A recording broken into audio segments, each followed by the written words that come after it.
Afrika. Sikio jambo ya mzee.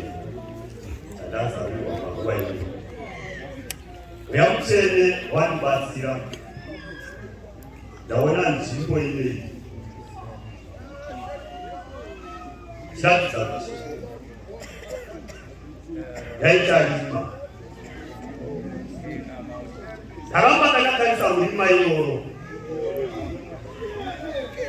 Sheni. Dawana chikata daona. Asikushamisa watu wadai kwa kushamisa kwa dada ndio chache.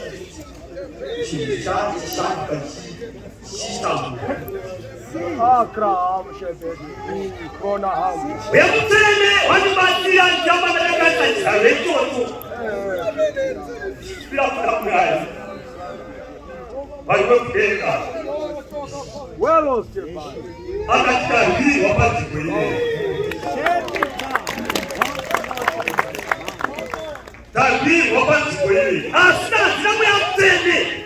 Kaina kuni sotani wakosa kubisa basa ilipano. Haleluya. Ya mtende wani batia nizuna kusukuwa.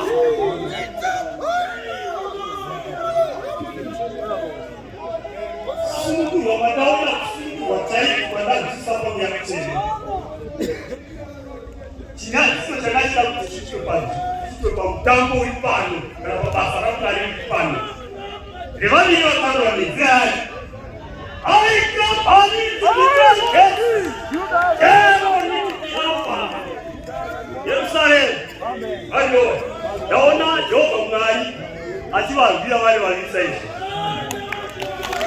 Nyasiko changanya kwa hiyo nazungumzia zakani ni wote bijina kuna basatani. Kanisa ibone wakapembele wasazao zitazakani. Siku ya kutenda ndio Yehova mwari watu baadhi. Chamchato changu sio basa changu cha yemu wanabani. Bajiti, wana wabaya. Uyamutene wala mochuni basira. Rama. Bayo. Bana bageni tana pai. Uyamutene wani kitisa chose. Ili mai mota. Tena ni sesha. Asante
Bwana, upendo wako.